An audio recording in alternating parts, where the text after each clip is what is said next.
Though Pat and Tim Buffum aren't here tonight, I would like to give them a special thank you for their donation of the dinner tonight and ask you if you're hungry at the Mall of America, make sure you stop in at their Famous Dave location. Now, before I turn the meeting over to our event chair, I would like to introduce our executive committee. And I also would encourage all of you, if you have questions, if you want to learn more about Senate District 44, if you want to get involved, we have lots and lots of projects and we could use many, many hands to get the job done. So seek out any one of us and we'd be happy to talk to you. If I call your name, committee, could you just stand up and wave? Jeff Shipside is our deputy chair. Is he around here, Jeff? Okay. Jim Unterscher, a.k.a. Colonel, is our treasurer. Tracy Stirk is our secretary. Steve Holland is our IT wizard. Where are you, Steve? Okay, thank you. We have 3 vice chairs on the A side. We have BJ Miller. BJ. We have Paul Anderson. There he is back there. And we have Jennifer Rowe. And we also have 3 vice chairs on our B side. David Faith, who is here with the youngest Republican. His baby is how old now? 10 weeks old. We got a new Republican here. And on the B side, we have Ellen Wade and also Sherry O'Clair. And I guess I'd like a big thank you to Sherry and to Jennifer for all the work they've done on this event today. Thank you, ladies. Now, besides the nice evening, the good camaraderie, and the great food, you are here to hear from the next governor of the state of Minnesota, along with some other special guests. So I would like to turn the program over to Jennifer Rowe for introductions. Thank you again for coming. Hello, everyone. Tonight we're going to have a series of speakers, and to start the night off, we're not choosing favorites, but we are going to start with Jeff Johnson. Come on up, Jeff. I'll let you do your own introduction. I don't want to steal any thunder. I do have a number system, by the way. That's great. Thank you, Jennifer, and thank you all for being here. This is home turf for me. This is my home Senate district, and actually the half of this area I represented when I was in the House between 2000 and 2006. Andy and I actually spent the day up in St. Cloud today and just flew in now. So it's good to be home. I can't stay for long, I'm sorry, because I'm hitting an event over in Coon Rapids in just a few minutes, but hopefully I'll get a chance to talk to a few of you before I head out. As some of you know, because I've already talked to you about this race, but I'm running for governor because I am really concerned about the direction that Mark Dayton has us headed. And when I look at his focus in St. Paul for the last 2.5 years, or however long it's been, he seems to be focused almost solely on 2 things. Number 1, how we can get more money from the taxpayers of Minnesota, and number 2, how we can get more power to the government of Minnesota. And you know, I'm a Norwegian Lutheran from northern Minnesota, so I don't get terribly worked up about too many things, but it was really angering, frustrating to watch the session this year because those were the 2 areas upon which they focused. My focus as your governor will be quite different from that. Really, 3 things are going to be my goal. Number 1, the jobs climate that we have in this state right now. I don't know if any of you have seen the Kauffman Foundation study that came out not too long ago, but it showed that Minnesota created the fewest number of new businesses per capita in the United States of America in 2011. And that was before the debacle of the 2011 or the 2012 session. So it's certainly not going to get any better than that. We need a governor who is really going to focus on making Minnesota the best place to start or expand a business, especially a small business, in the upper Midwest. And for us to continue to just roll over for Wisconsin and North Dakota and South Dakota is not okay anymore. We actually ought to be stealing their entrepreneurs because we're a better place to live. but they're actually taking our entrepreneurs because they've created a climate that is so much better than ours. So that's job number one for me. Number two, many of you know about the education achievement gap in Minnesota. That is the discrepancy, the disparity between graduation rates between white students and students of color. It's the worst in the nation in the state of Minnesota, and it has been on and off for about 30 years. And we've been wringing our hands about it and throwing money at it that entire time, and we haven't changed a dang thing. And it's time that we have a governor who actually takes that issue head on. And that probably means a rather public battle with the education establishment, with the teachers' union about parental control, about parental empowerment, and about school choice. But I'm happy to have that public battle because I just think it's unconscionable that we're willing to essentially throw away the education of 10 to 15% of our kids because of where they live or because of how poor their parents are. So that's item number two. And then finally, for me, number three is just having a relentless focus on some level of fiscal sanity in St. Paul over at the Capitol. Minnesotans are very generous. I think most Minnesotans are willing to pay taxes to help out the less fortunate get on their feet. But the problem we have is most, or at least many of the programs we fund, they don't produce that result. I believe, as governor, that we ought to have an audit. And for me, it probably would last 4 years, starting with our human service programs, auditing every program that the taxpayers fund in this state and the ones that can prove through measurement that they actually produce the results we claim we want them to produce, the ones that actually move people off of welfare to self-sufficiency long-term, the ones who reintegrate people into society after prison long-term, those ought to make the cut. But the many programs that don't do that, the ones that we fund because they make us feel good, those need to end, and we need to really demand that government focuses taxpayer dollars on programs that actually produce real results. So those will be my goals as your governor. I will not get distracted by shiny objects that come flying around like our current governor does right now. And I believe if you look at the record, and you look at my record in both the legislature and on the Hennepin County Board, you can be confident that I'll find a way not just to argue about those issues, not just to propose those issues, but to actually, even within divided government, get those issues done. I would appreciate your support. I'm seeking your endorsement. I'll abide by your endorsement, and I hope to get a chance to talk to many of you in the coming weeks and would love your support. Thank you all so very much for being here tonight. Thanks, Jeff. Well, it seems like since we have so much momentum, I think we should do our next speaker. And I did mention that it was random by number, and that next person is Sarah Anderson. It's kind of like the lottery, isn't it? But there's no 400 million. Yeah, there's no 400 million. Good, how about you? Well, I'll be brief, guys, because I know that you are here to hear the gubernatorial candidates. I just want to thank you for all coming out tonight and for supporting us as Republicans back in the 2012 election. But I really want to say to you that 2014 is going to be very important for all of us. It's a non-presidential year. It's going to be key for each and every one of you to get out there and drag your neighbors and friends out to the polls and vote and support our candidates. I think for the Republican Party, we have a lot going on for us right now. And I think when you look at all the different candidates that have come out for governor, that speaks to the strength of our party right now. We have a high caliber of folks that have experience on many different levels, and I think that that is going to bode well for us, especially when you look at the Democrats. I kind of feel sorry for them. Look what they have as their top of the ticket. Mark Dayton, a guy that can't figure out how to keep a job in the state of Minnesota.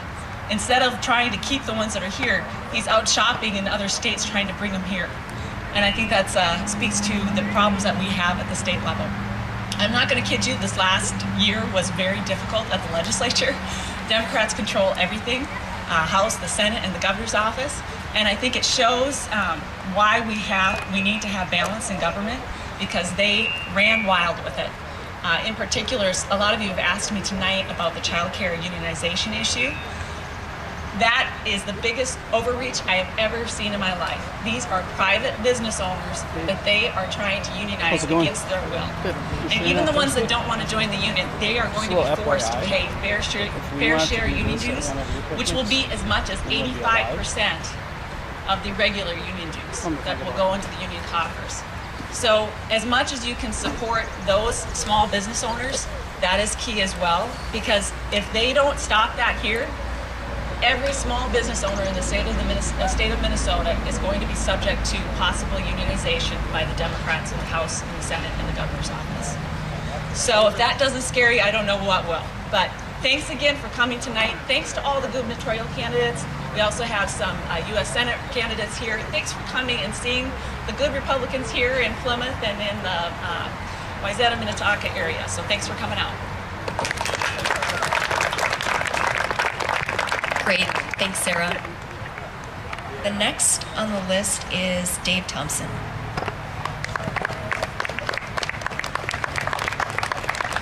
Thank you. Good evening, everybody, and thanks for coming out tonight, although it's not too hard to be out on a night like this. Now, what should government do? What should it do? Government should be in the position of creating an environment in which people can realize their hopes and dreams. Because the focus in America should not be on government, but the focus should be on the autonomy and the liberty and the freedom of the individual. And unfortunately, the governor that we have is taking us in exactly the wrong direction.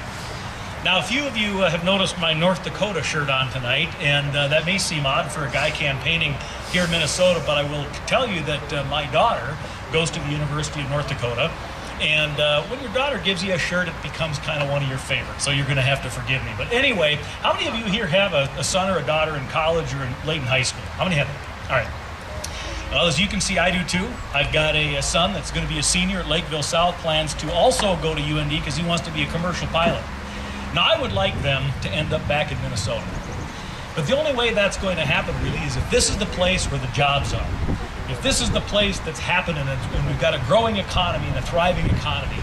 And unfortunately, the way this governor is taking us and the way this legislature is taking us, we're not going to be that place.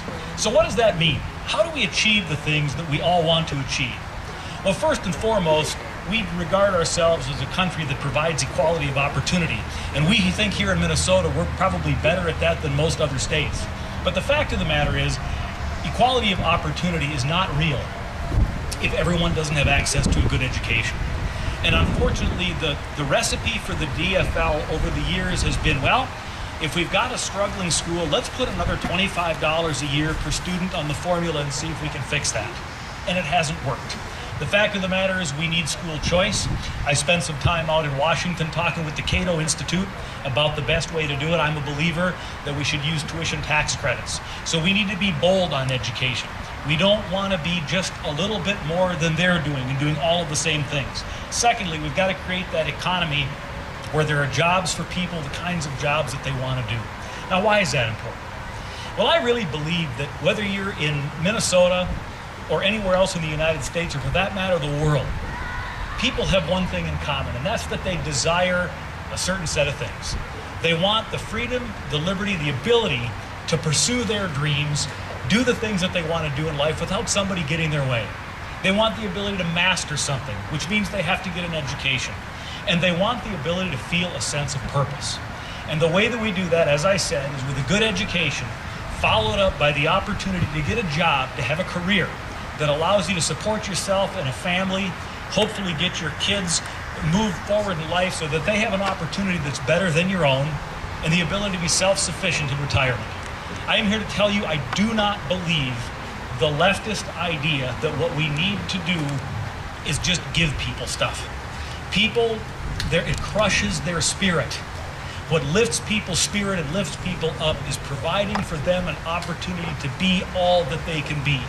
So you have my word that if I'm honored to be your governor, every day when I go into work, my commitment will be to ask myself, what do we do today to elevate the individual, to use government as little as possible so that we make the individual and success and passion the center for this state.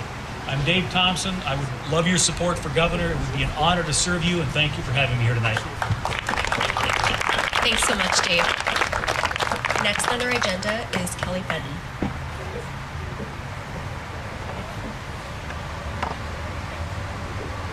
Thank you so much. It's great to be here. You've heard from several candidates, you'll hear from many of us, to why it is so important for us to take back the state in 2014. And I'm going to give you two things of how we can make that happen. donate your time, and donate your money. So thank you for participating, being here tonight, and with the what I call the Political Welfare Program, PCR. We are making great strides in the fundraising with the party, and we will continue to do that, and you have great opportunity at this level for your BPOU to do the same. So thank you very much, and have a great evening. Thank you. Next is Scott Honor. Scott?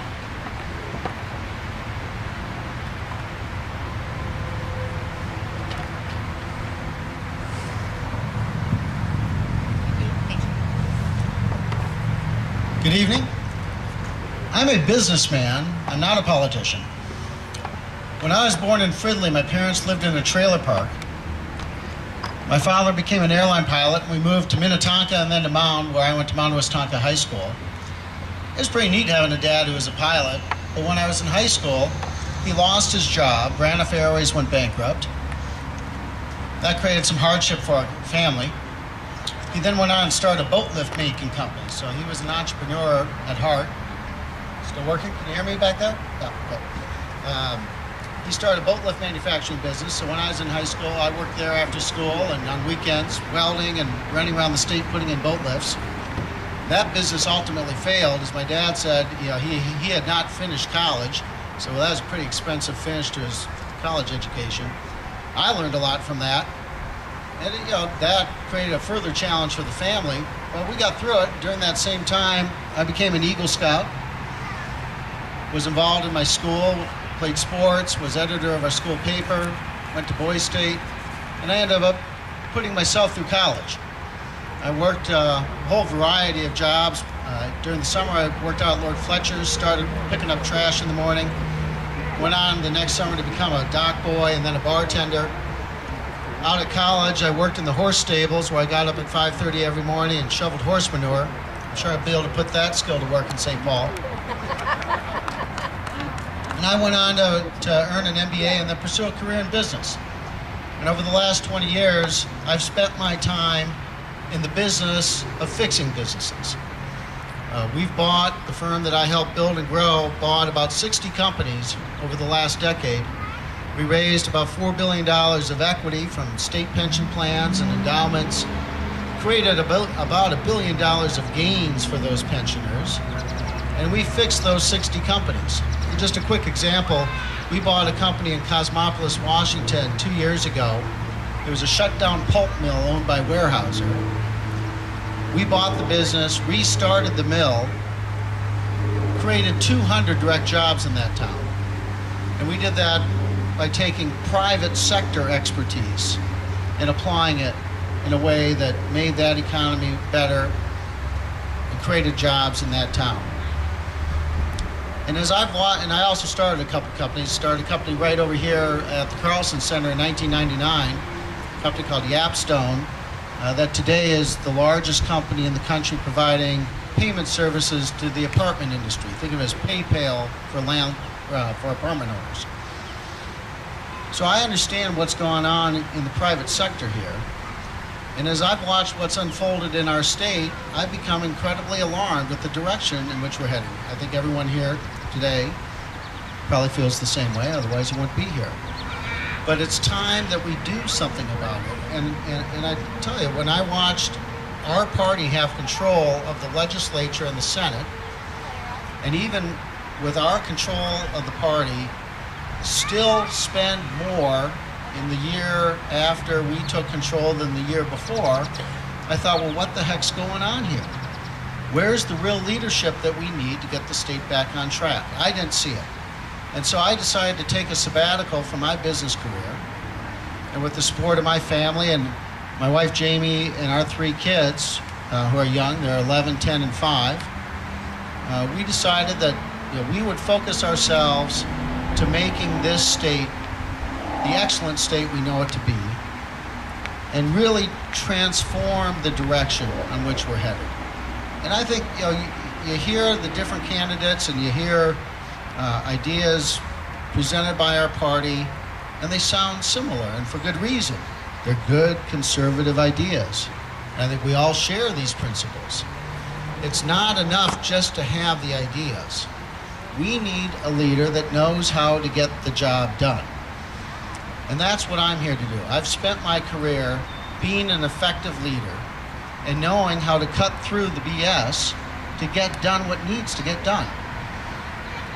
And I want to focus myself on, and my time in the office of governor, on improving the economy, improving jobs, getting better outcomes in education, helping the needy, but with our prescription of a hand up, not a handout, and having people move from welfare to work.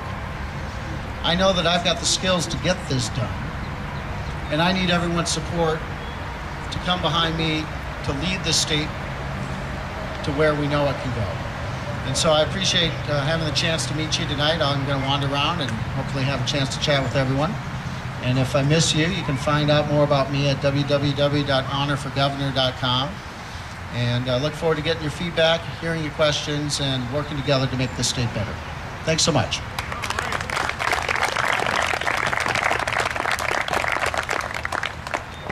Next is Randy Gilbert.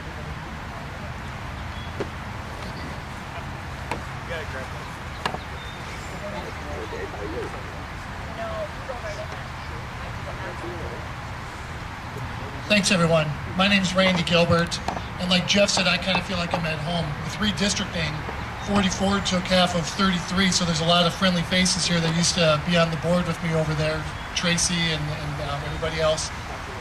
But I want to be Minnesota's next state auditor. Many of you are probably asking yourself, what does the state auditor do? The state auditor oversees $20 billion of our taxpayer dollars that are spent by 2,600 taxing entities. These entities are school districts, cities, counties, soil and water conservation districts, fire and pension funds, and the list goes on and on. $20 billion is being spent annually. A lot of people sit back and they think, well, the state auditor, what's the big deal? But I'd like to have you think about this. We've just heard in the news through April, May, and June about the budget that was passed. That was $38 billion over the course of 2 years for the state. The state auditor over the course of 2 years will look at $40 billion. This position can have an immediate impact on the state of Minnesota.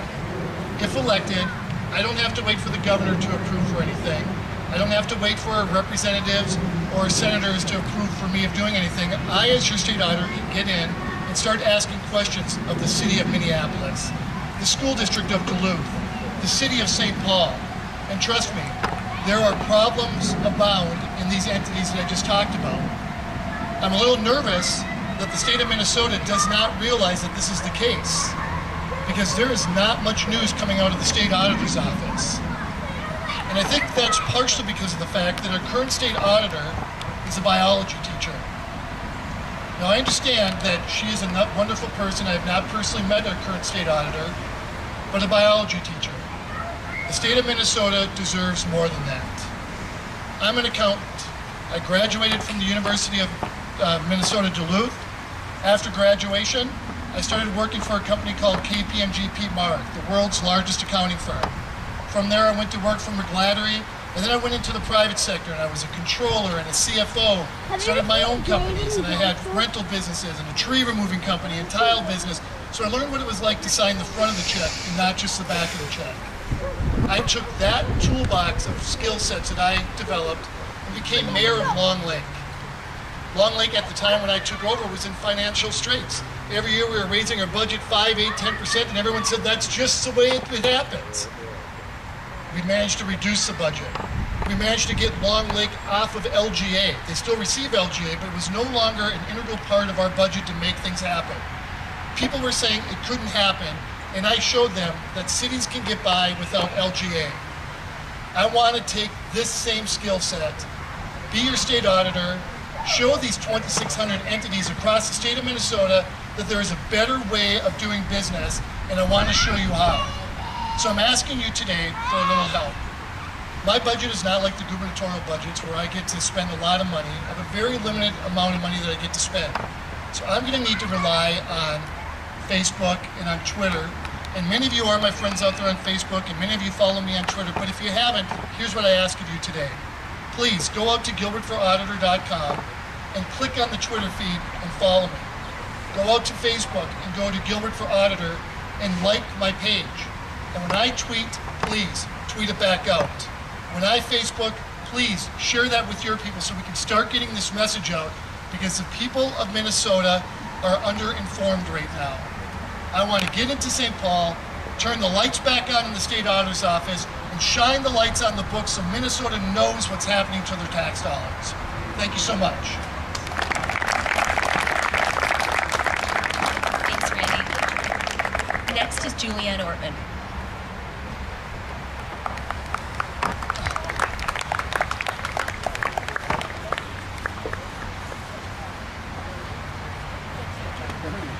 Hello, I'm so excited to be here.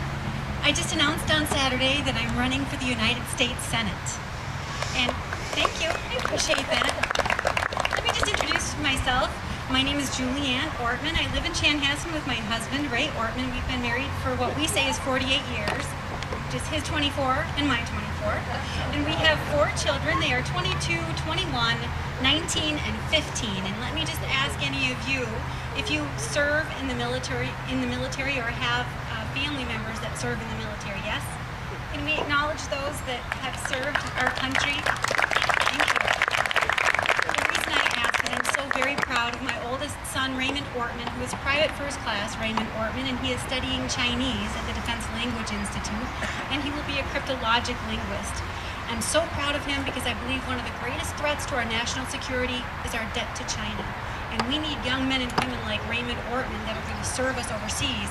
And we need congressmen and women who will support their efforts and keep our promises. And he's one of the very big reasons why I've decided to run for the United States Senate.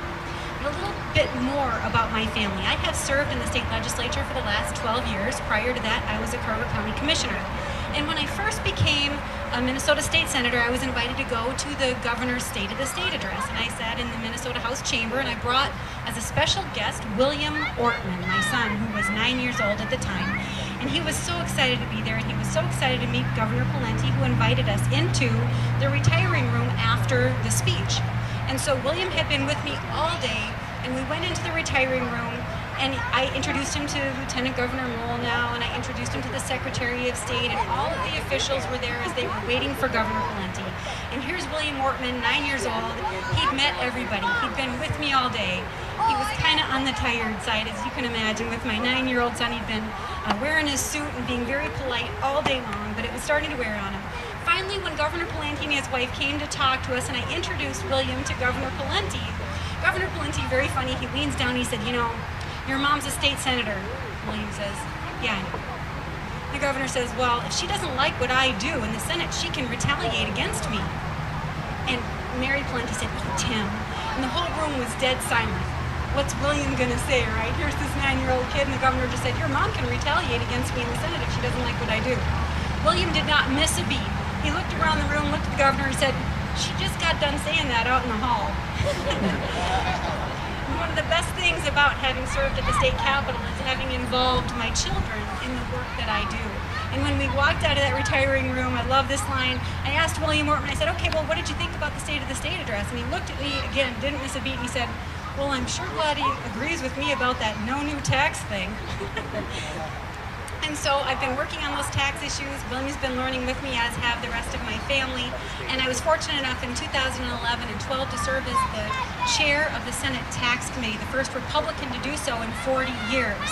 And I was also very grateful to work with your representative, Sarah Anderson, who was on that conference committee in 2011 and 12. And she, if you don't know, she is admired at the state capitol. And I really enjoyed working with Sarah, very smart and talented legislator. Now, just a little bit about the U.S. Senate race. You all know, I don't need to tell you, that there is something very wrong in Washington. And I don't think, maybe you should tell me, can we wait 6 more years to address this problem? Can we wait 6 more years? Can we wait until 2020 to get real results out of Washington? Can we wait 6 more years and put up with more of the same, more politics as usual, more regulations and overtaxation that's killing our economy? We can't wait 6 more years. And that's why I decided that I would run. Because we have a U.S. Senator, Al Franken, who has been ducking the most important issues facing our nation. And for 5 years, we set very low expectations for him, and frankly, he might have been meeting them.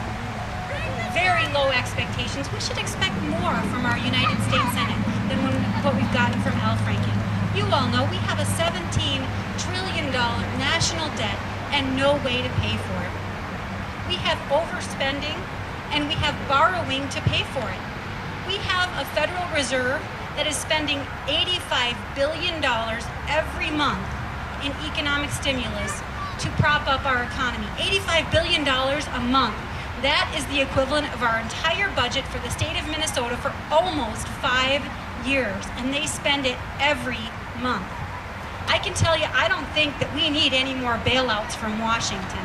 And in fact, the only stimulus I think we'll ever need is to allow more Americans, hardworking Americans, to keep more of their hard-earned income.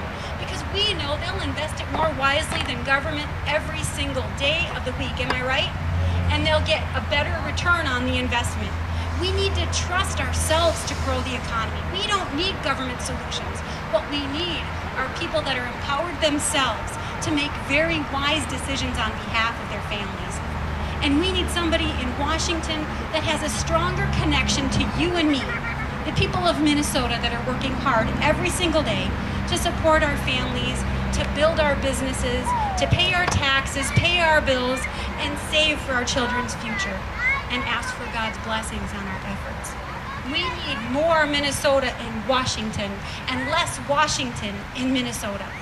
And we can make things work in our country. I appreciate that, because this is an important message.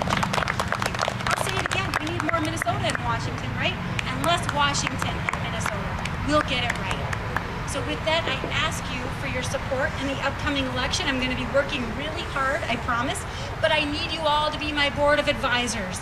Let me know what I need to see. Let me know where I need to be. I'll be here. I'll be ready to work hard. Put me to work. We need to win in 2014. We can't accept anything less. I ask you to help me to unite our Republican Party. We can't accept 6 more years of the same from Washington. Thank you very much.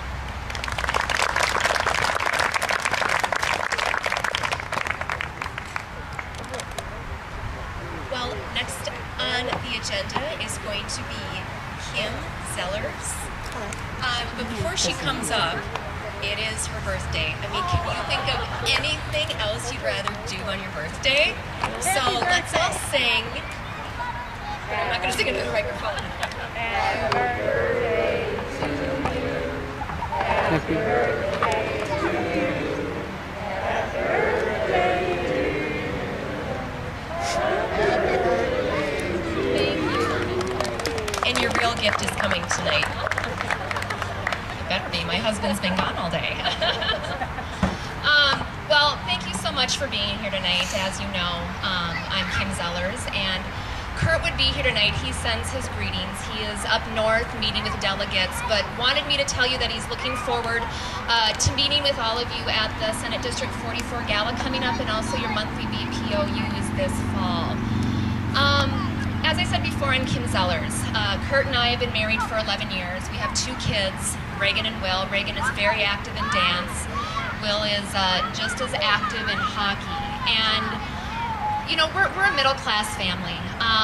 Kurt's been in the legislature for 6 terms now, and I know that he is the best person to lead this state. This is something that we have talked about extensively. This is something that we are committed to, and I honestly believe that he is the right person for the job. You know, Kurt and I we go to hockey games, we go to our daughter's dance recitals, and we talk to parents. I'm a classroom teacher. And what we hear out there is that people are getting sick and tired of this status quo, the way our current government is operating, our current governor. They're real nervous about these new taxes that we're seeing on the internet. New taxes, you know, just running rampant. And so I just want to let you know that Kurt and I would both appreciate your support. He's going to be coming around. He's going to be meeting with all of you. I'm going to be here tonight to I would love to meet you all, and if you have any more questions or need some more information, you can get that on his website at www.kurtzellers.com. So thank you very much for having us. Bye-bye. Thank you and happy birthday. Well, as much as we wish this wasn't going to be a commercial-free night, there actually is a commercial. Sherry, if you don't mind coming up, we're going to plug our gala, and Sherry's going to give you the details.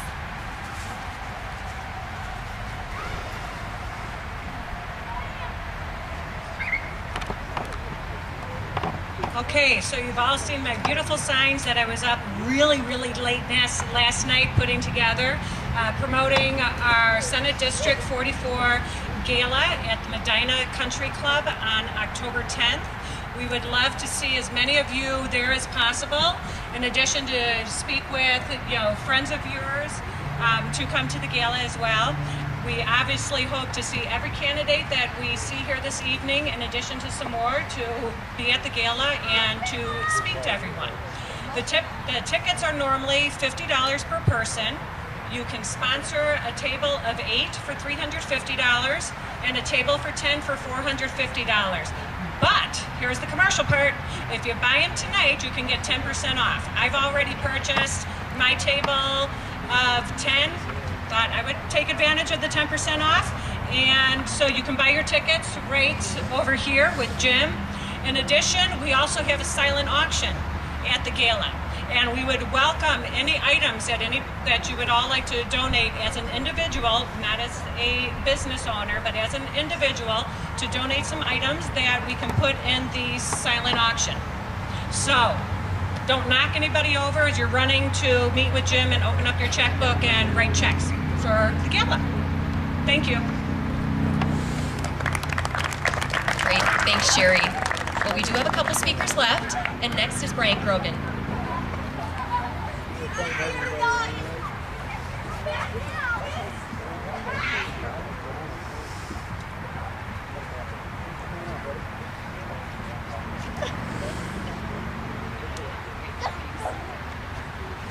My name is Brian Grogan. I'm running for the Minnetonka City Council. I do appreciate and thank Senate District 44 for holding this event and allowing me to come here and just talk really quickly and introducing myself. Most of the people here are Plymouth. So for those who are from Plymouth, if you have any friends in Minnetonka, I am running for an at-large seat. So anyone in Minnetonka can vote for me. I would sincerely appreciate if you can get them to the primary, which is on Tuesday, August 13th. Very unique situation in Minnetonka. For the first time in over 20 years, there's a primary, and there's 4 candidates, and I'm hoping to be one of the 2 candidates that get through and go to the general. So anything you do to help me get voters to the polls, they can go to Minnetonka City Hall and cast a vote during the week, which is simple to do, or again, go to the polls, which is the same poll you go to when you went to the presidential poll last November. Again, I appreciate the time, and if you have any questions, don't hesitate to reach out to me. Thank you.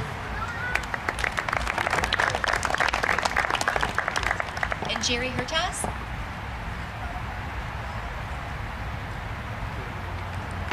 And after this is our last speaker for tonight, and we'll be doing the drawing for a gala ticket.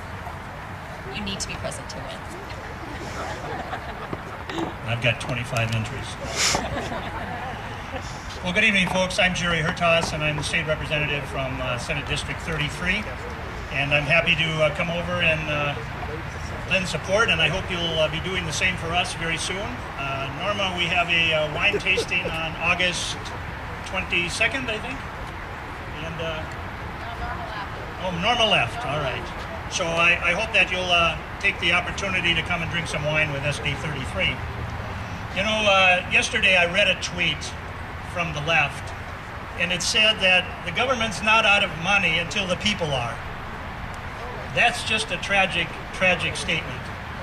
And here in Minnesota, our all funds budget, we're currently spending $12,000 per capita. Every man, woman, and child in this state, for a family of 4, state spending is currently at $48,000 per household.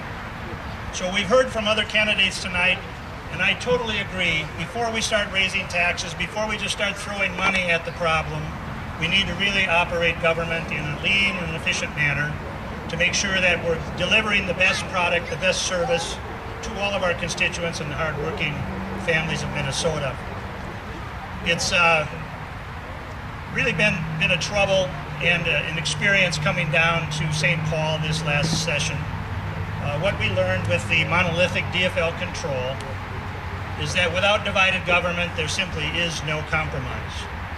And so I hope it's incumbent upon all of you to realize that in Minnesota, there's about a third of our constituents are Democrats, and about a third are Republicans, and about a third are independents. And each of you has to win that battle with all of those independents to make sure that we gain control again in the House.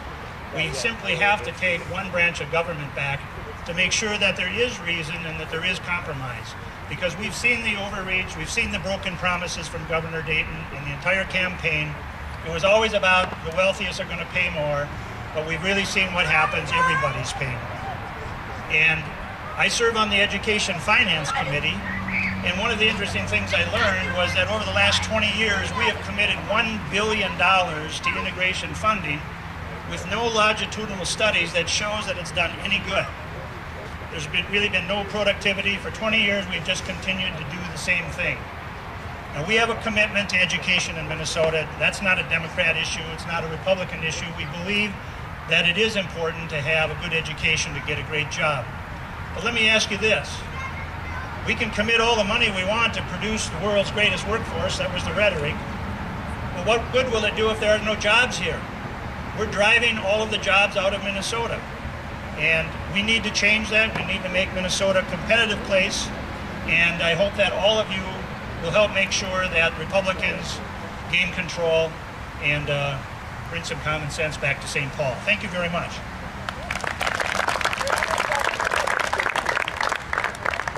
I have one more item here. Every year at the state fair, the 8 congressional districts take a day at the fair, and CD3 is what we are part of, and our day is Friday, August 30th.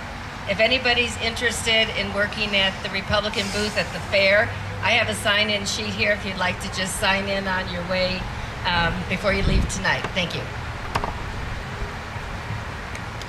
Well, thanks, Patty. So the long-awaited gala drawing.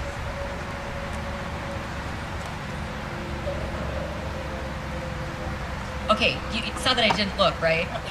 Were there any questions that I didn't look? State Auditor? You're good. I just said you're fine. Bruce Johnson. Is Bruce here? Great. We'll give it to you, Bruce. Yeah, we'll keep track of it. Thank you. We'll see you in October. And the Colonel has some comments.